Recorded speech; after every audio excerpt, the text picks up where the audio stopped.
Hello again. In this video, I'm going to kind of build off what I talked about last video about metabotropic receptors. So I'm going to talk about the specificity of metabotropic receptors, where we can have a stimulatory response and an inhibitory response. So firstly, when we were looking at the stimulatory response, we can look at the adrenergic response with norepinephrine or epinephrine. So when it binds as a ligand to this beta adrenergic receptor, a G-stimulator protein is activated. So what happens is the GDP leaves from the protein, the GGP comes in.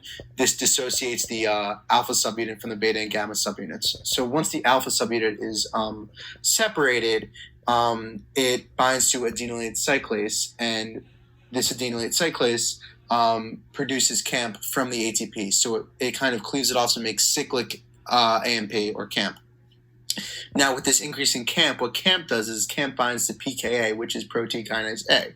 Protein kinase A with CAMP, so what happens is the CAMP binds to the regulatory subunits of PKA, and this dissociates the catalytic subunits.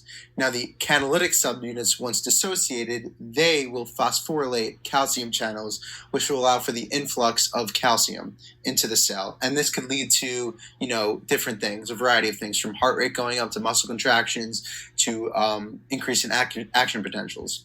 So this is the stimulatory response. Now, the inhibitory response, let's say with dopamine, is very similar, except that once the dopamine binds in as a ligand and activates the dopamine G protein receptor, this will activate an inhibitory G protein response. So it will do a very similar action, except it will eventually lead to the inhibition of the protein phosphorylation of a calcium channel, voltage-gated channel. And this will lead to a decrease in action potential, so it could lower heart rate or decrease muscle contraction.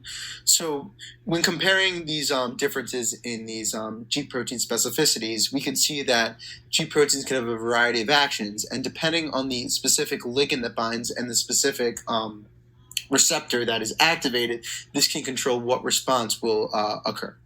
So that is the overview of G protein specificity with different receptors.